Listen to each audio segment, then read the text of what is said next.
Hi there, and welcome to the Player YouTube channel, where amongst other things, we do car reviews, but not car reviews that you're probably used to. We don't do sticks of truth, we don't do fake vents, we don't do scratchy plastics, and I'm not going to tell you how many bottles you can get in your door bins. What I am going to do is tell you exactly straight how it is what I think of the car that we're reviewing. And then you can evaluate whether you want to go down and get yourself a test drive with that particular car. It's as simple as that.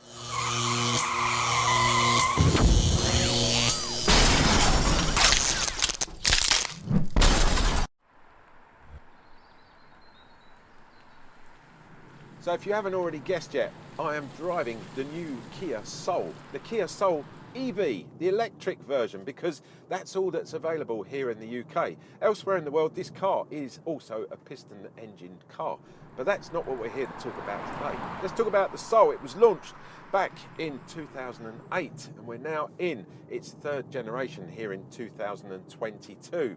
It's commonly known by the manufacturers as a subcompact crossover SUV. It's a bit of a mouthful, but that's what they exactly call these cars. It's so good, in actual fact, last year, 2021, it won Urban Car of the Year, so it must be pretty popular. We need to find out why. So let's get it back to Player HQ. Let's get around it, let's get in the back, let's have a look in the boot. Let's check out what battery options there are and let you know what we think of the Kia Soul EV. We'll take a quote from the Nagger's notebook. As my wife says, beauty is in the eye of the beholder, and this car really is that. If you look at it from behind, it looks like a bus has hit it and nothing's been done about it. It's like just sort of squashed. Down the side here, well, it looks like a bit of a Lego car, you know. In actual fact, Lego do make this as a car that you can build out of Lego blocks. Can you believe that? And from the front, as we walk around there, you'll see, do you remember the movie Finding Nemo? And that little turtle that helps Nemo. He's like, hey, man. I can't do the voice, but you know where I'm going. It's a sleeping turtle. Look at the front of it. Absolutely. All in all, though, it's a right mishmash. And to be honest, it goes back to the quote at the beginning. However, I love it. I think it's so unique. It stands out in the crowd. It's really different.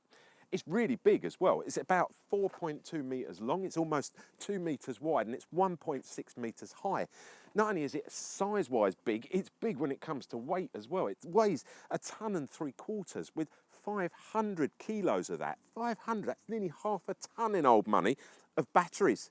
But it's no slouch, this car, and it's reasonably economical. Here in the UK, the Kia Soul EV gets 17-inch alloys, it gets LED front headlights and LED rear lights as well. You get a choice of 3 different colours. This lovely blue, you get a white, and there's a black.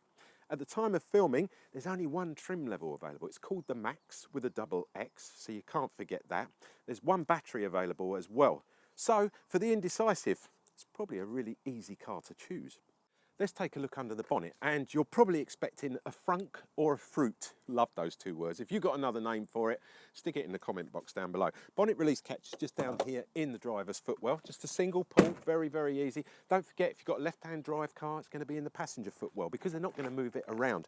The actual bonnet release catch here in the middle, just lift it up. You've got a couple of decent gas struts, really nice. I like that. Haven't got to use all your energy to push it up. And then what you were expecting is probably not here, because when I lifted this up, I was expecting that frunk or that fruit.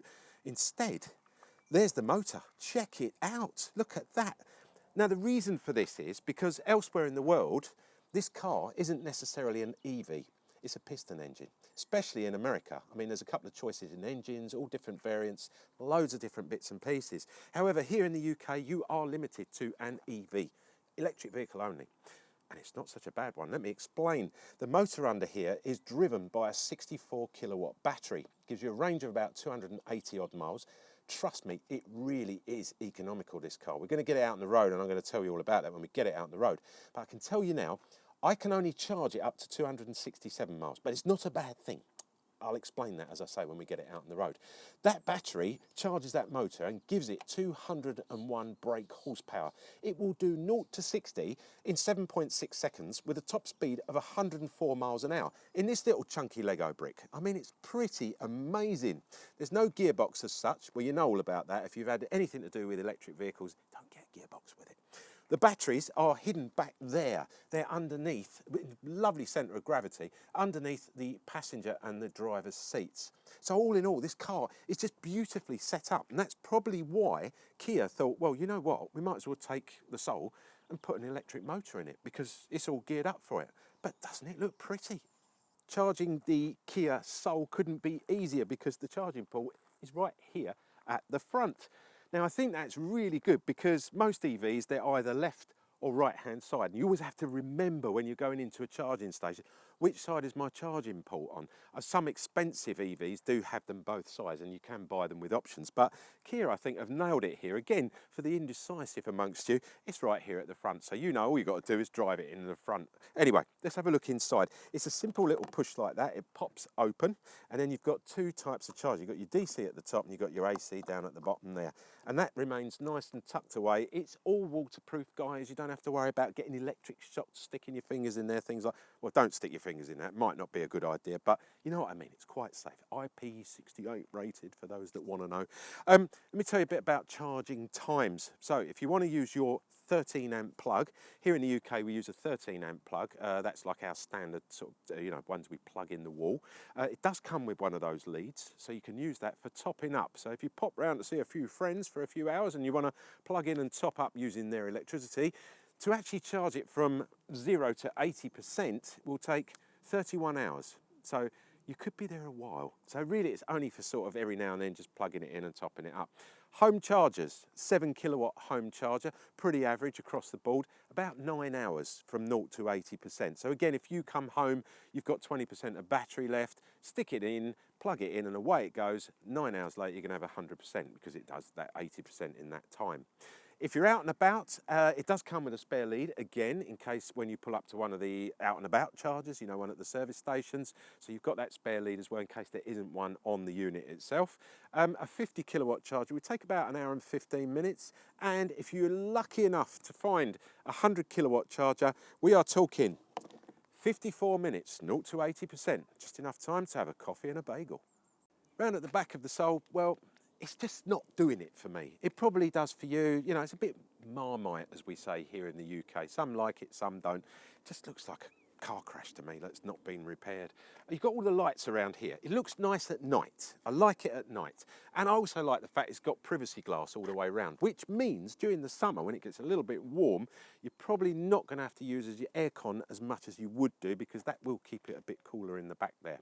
You've got a little wash wipe on the back screen here, a massive rear screen, which is brilliant for when you're reversing. Even though you do get reverse cameras with this car, it's still nice to sit there and look over the back and you can see out. And with this car, you really can. It's great. It's also one of those floaty screens, which I love. So there's no actual rubbers here. It just sits in its own sort of space there and it gives a lovely pin-sharp line all the way around. Loving the new Kia logo. I know it's been around a while now, but I really like that. Didn't like the old Kia logo. Got your Soul badge down here in a rather sort of funky neon colour. Can't miss that when you pull up behind this. Obviously there's no exhaust on this car because it's electric. However, let's take a look inside. There's no electronically assisted tail lift, but look at the speed that went up. It almost was better than having an electronic tail lift, to be honest with you. Great gas struts on this. One thing, be a little bit careful when you open this because if you are 1.8 metres or 6 foot and above, you are going to hit your head on there because look how close that is to my head and I'm only 1.76. So, and in old money that's about 5'10", just to let you know. Parcel shelf in the back here. We hate these, absolutely hate them.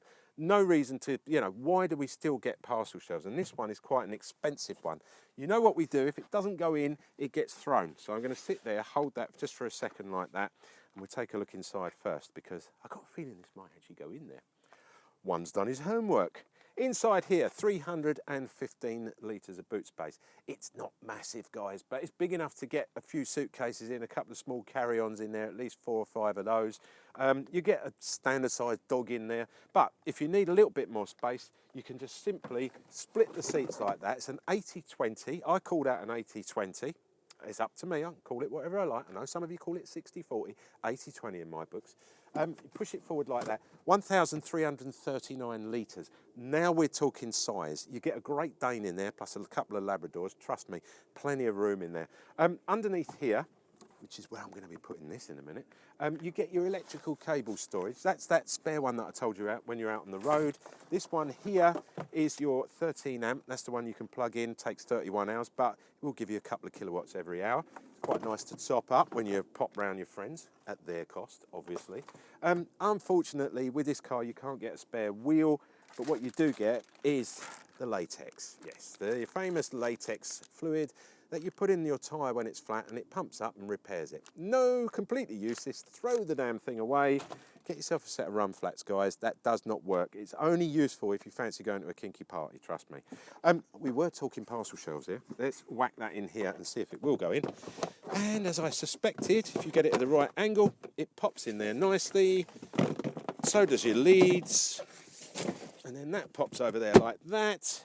Look at that. Absolutely stunning. All popped away. Don't need to worry about it anymore. So if you are going to be putting a pushchair in there, or a pram, or a bike, or the dogs, then your passengers are not going to have to put that parcel shelf on their laps.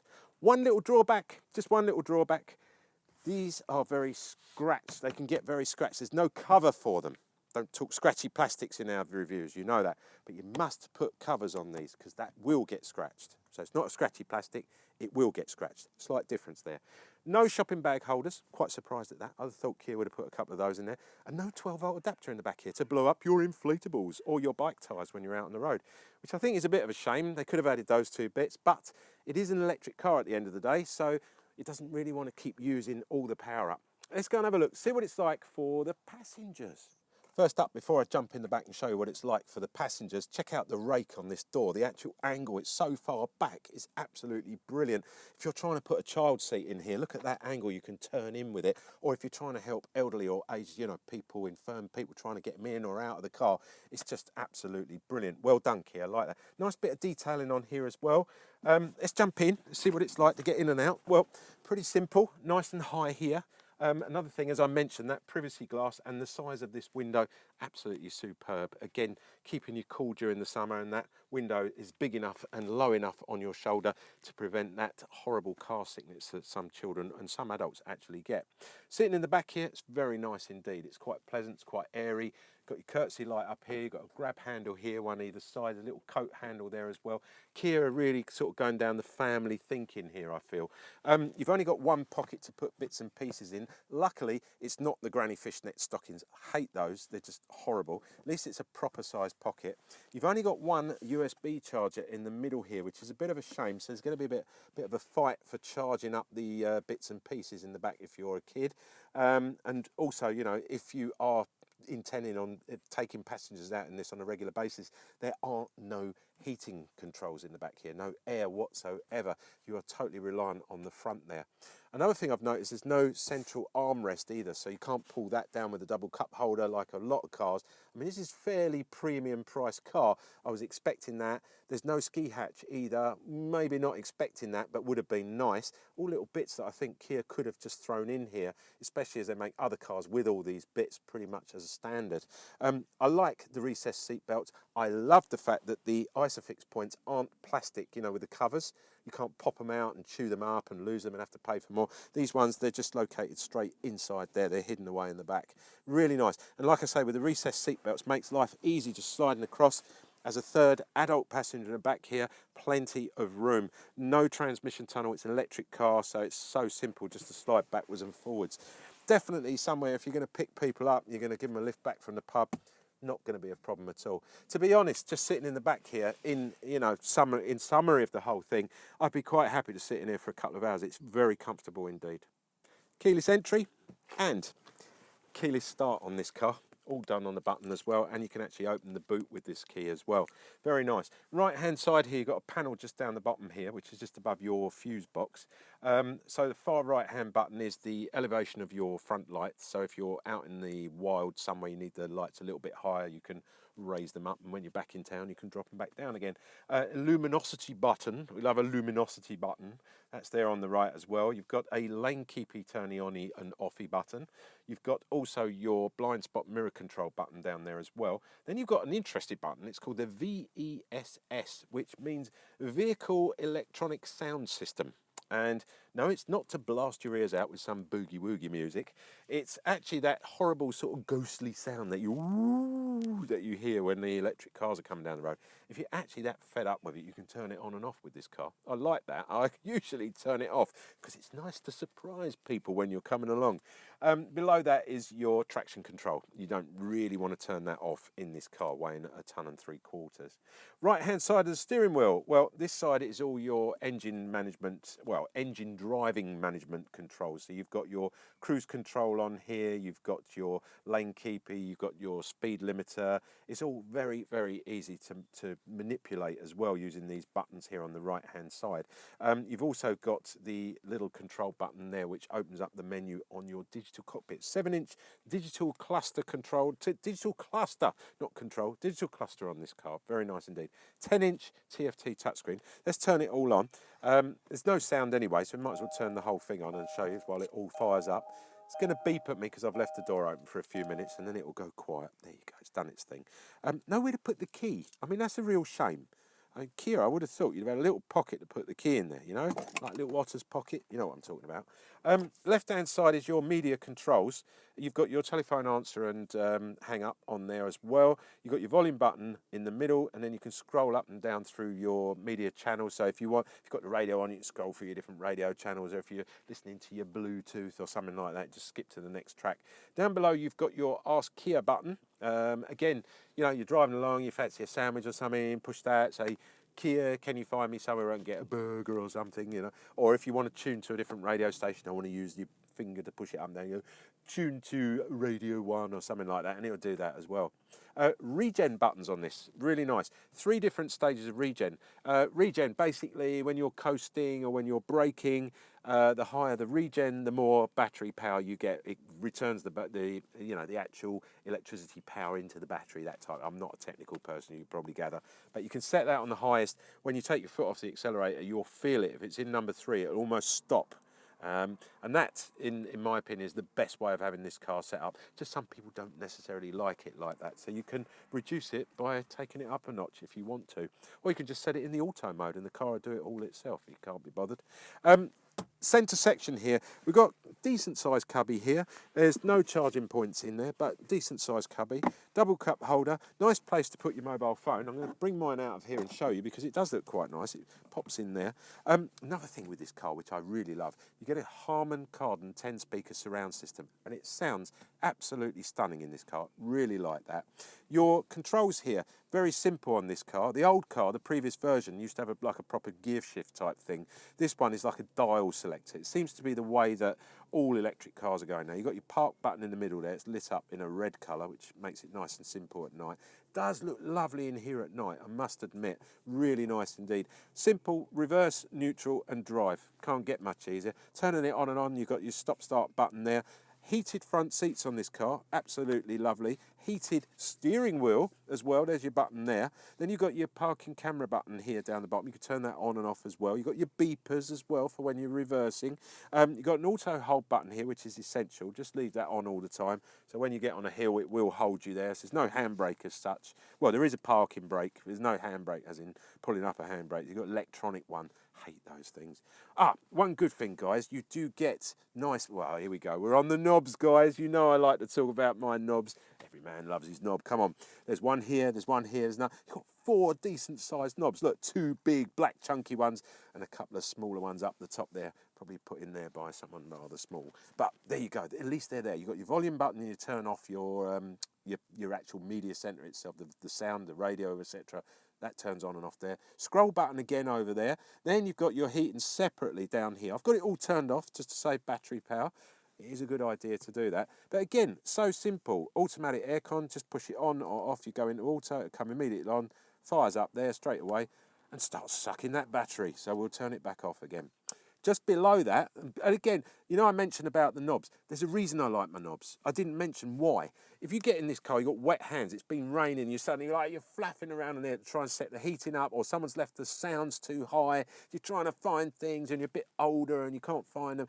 It's just all a hassle. Or you've got gloves on, that's another thing. You go to sort of scroll things across, like some cars have that horrible sort of thing, you just do that and it doesn't work unless you take your gloves off and it's freezing cold and now your hands are cold. So you see why I love my knobs. There you go. Down here underneath, you've got a couple of different charging options. So we've got two USBs, which are really good. A couple of USB ports there, and you've got a 12-volt adapter as well. You've got a nice place down here where you can put your mobile if you want to. It actually does take the bigger mobiles in there. Excellent stuff. There's plenty. I did forget to mention this at the beginning. Look at the scope on this. You can actually set that wherever you want. And another thing with these seats, these are all electronic seats, so you can literally get the perfect driving position in this car. It's quite high up in this car, but we'll talk about that when we get it out on the road. Glove box wise, let's have a little look in the glove box.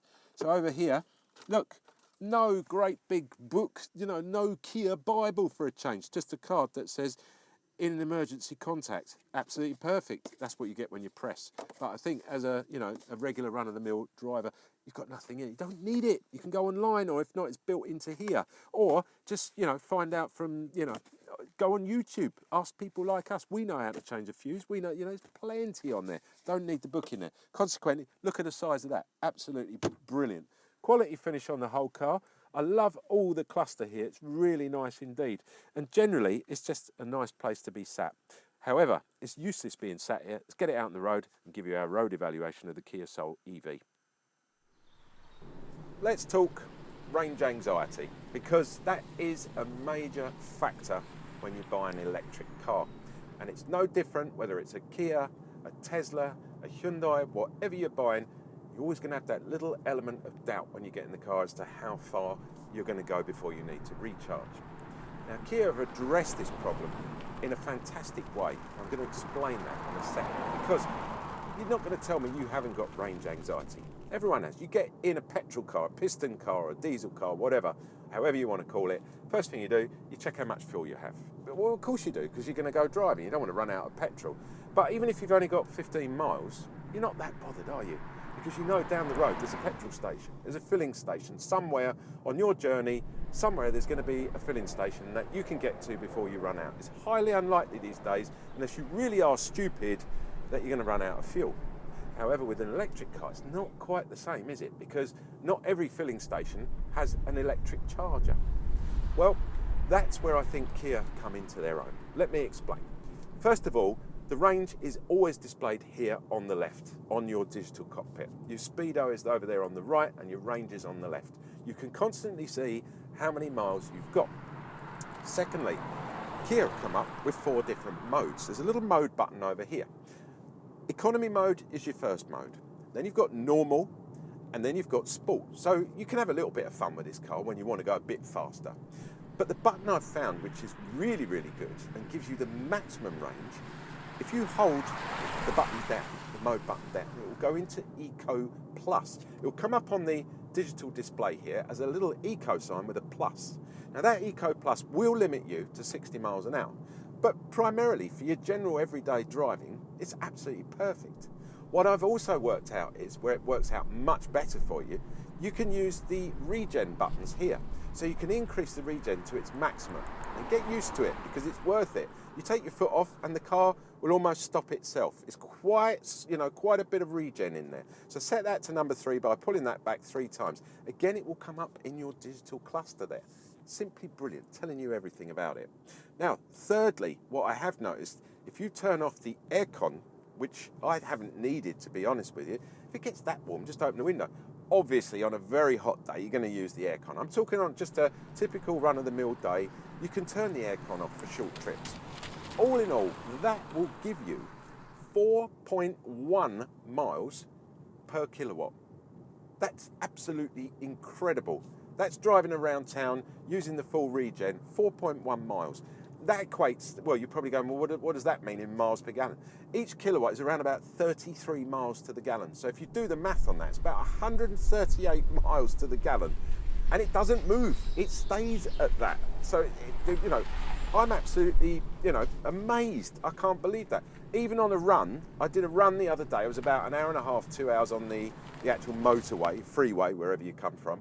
I was consistently, I had the cruise control on, we'll talk about that in a minute, 70 miles an hour, and I was still getting 3.7, 3.8.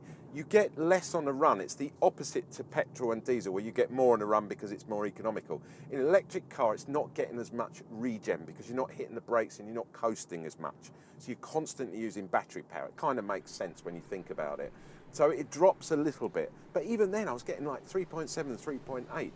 Again, absolutely brilliant. We're in Tesla territory here, which is highly unusual for another electric car to get near that. And that's where I think I'm getting so excited, in the fact that I can get in this car and I'm starting to trust it. I'm starting to trust an electric car to get me from A to B without having to recharge every 10 minutes.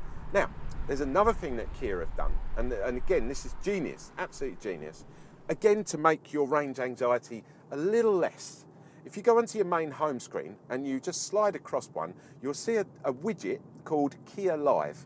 If you push that, and then there's 3 different things will come up: traffic, live charging stations, and live parking. If you go onto the live charging station, just push the button. Within a few seconds, it generates a number of charging stations that are within a few miles of where you are. And there's a little map next to it that you can push, and then it will direct you to that charging station. It checks whether they're actually working. It checks how many cars are there. It checks the name. For example, it's telling me Genie Point has a DC and an AC charger. It's available now. It's telling me it's only 4 miles away from my current position. Genius! I love that. Okay, I know some of you go, oh, well, there's an app that does that. It's called Zap. Yeah, but then I've got to get my phone out and I've got to look it up on my phone and I've got to watch my phone. With this, it's there. It's all part of the integrated system. That's what we need. I need a car that's going to tell me, AJ, you need to get some more charge. I'm going to take you there in the next 10 minutes and we'll be nice and comfortable and you can have a cup of tea, because at the same time, I can tell you there's a coffee shop there as well that sells donuts. Brilliant, utterly brilliant. Now also, as part of that, I'm just going to go back one. There's live traffic. Not just traffic on motorways and main roads. This is local traffic as well. So if there's a local, roadworks or something, it's going to come up as well. And you can see why I'm getting so excited with this, because this is exactly what we need in a car. If I'm in an electric car, I want to be sure of myself so that I can just jump in, and I know I can even plan a journey on this car. I can plan it, and it will tell me, okay, I'm going to Norfolk, which is the east of England, for example. It's going to be like 120 miles, and it will say, well, you've only got 80 miles left in there, so there's a charging station. We'll stop 60 miles in, and if you fancy a coffee at the same time, it'll take 25 minutes to charge. It's an absolute no-brainer. I love this car for that. It is the first car I have actually driven and tested that I feel comfortable that I'm not going to run out of power. So, absolute no-brainer when it comes to this car, when it comes to the actual range anxiety. Now, safety aids on this car, it's, again, absolutely stacked full of them. You've got my favourite ones, which are the blind spot mirrors. Love blind spot mirrors. I think every car should have them as standard. This car gets them. Autonomous braking in town. You know, when you're reversing out of a parking space, you must have had it, guys, at one time or another. As you've gone out, it's gone, someone's hooted you, and you're like, oh, you just suddenly at almost that point where you were going to pull out a little bit too quickly, too far. This car will stop you doing that. It will actually look behind and check either side to make sure you're not going to pull out in front of another car. Love it. It's got accident avoidance on this car as well. So it will look at the road ahead and judge whether, if there's an impending collision about to happen. And it's not oversensitive. Most of those are really oversensitive. This one isn't. It is simply superb, this car, with all the bits and pieces. You've got your cruise controls, your lane keeper, your distance. Yeah, it's just brilliant. You can set this up. I'm telling you now, when we are allowed to actually let our cars drive themselves, this car will drive itself without a shadow of a doubt, even on a B road like this. So you are sitting in a car of the future here, a real car of the future, no range anxiety, plenty of safety, really feels sure of itself. And I've got to say, I think I'm being converted into an electric car lover. When you buy a Kia, rest assured, you're going to get one of the best warranties in the world, quite literally. It's a class-leading warranty. It's an award-winning warranty. It's 7 years. or 100,000 miles. It doesn't get much better than that. And that's just the general overall warranty. I mean, there's a battery warranty, which is also 7 years or 100,000 miles. You've got a 5-year or 100,000 miles anti-perforation warranty. That's like your rusty bits or any paint defects. On top of that, you've got a 10-year or 100,000 mile powertrain warranty, which is simply spectacular. And if all that wasn't enough, you've got a 5-year or 60,000 mile roadside assistance warranty. All the warranties can be transferred to a new owner if you sell the car, which is utterly brilliant.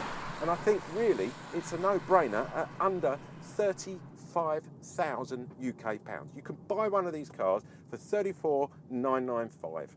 How's that? I mean, that's £10,000 less than the Tesla equivalent. I know where my money's going.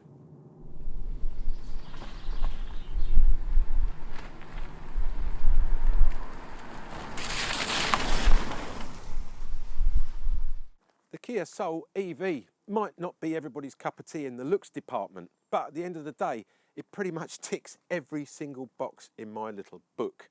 It's quality, it's value for money, and it actually does what it says on the tin when it comes to the battery consumption. For an EV, no range anxiety. Now we're talking. That's how they should be. You've been watching me, AJ, on the Player YouTube channel. I hope you've enjoyed our review of this little Kia EV. I've very much enjoyed having it. It's been a valuable addition to the AJ family, shall we say, for the last couple of weeks. And it's proved to me beyond all doubt I could actually live with an electric vehicle. I've almost said it there, haven't I? Anyway, don't forget, if you like what you're watching, give us a thumbs up, guys. We don't get a bonus, we don't get paid extra, but we get a pat on the back from the boss and the sponsor to say, job well done, AJ. And that means you liked what we were doing, and that means a lot to the bosses and the sponsors, trust me. If you've got any questions or comments or anything about this car or the channel or whatever we do, leave them in the comment box down below, and one of the team will get back to you in due course. Don't forget, subscribe if you want to, because we do loads and loads of videos. We don't just do car reviews, we do interviews, we do boats. Yeah, because we're part of the Player. Anyway, leave the bell sign unchecked, you'll get regular updates on those. Now I'm going to give you something for nothing. The Player is a 220-page men's bookazine. That means it's a magazine, but it has a hardback cover. So it comes out on a frequency rather than a one-off book. So it's every now and then you'll see the book comes out. You can have that online completely free of charge. All 220 pages, it's all yours. All you've got to do is go over to www.theplayer.co.uk. Hang on one sec, here it comes now. It's in there. I'm going to leave it down there for a few seconds so you can memorise it. Go to the top of the page where it says register. Just click on that and put your name and email in. That's it. I don't need to know your inside leg measurement, how many kids you've got, where you've been in the world. Not interested. Just name and email. And you can have access to that. You can either download it or you can flick through the pages online using your finger or your mouse. It's really clever. 220 pages of golf, cars, boats, jet skis, motorcycles, interviews, you name it. It's in there, guys, and it's everything us guys absolutely love. I promise you, you're going to enjoy it. I'm going to be back next week with something a bit different. I look forward to catching up with you then. Take care, guys.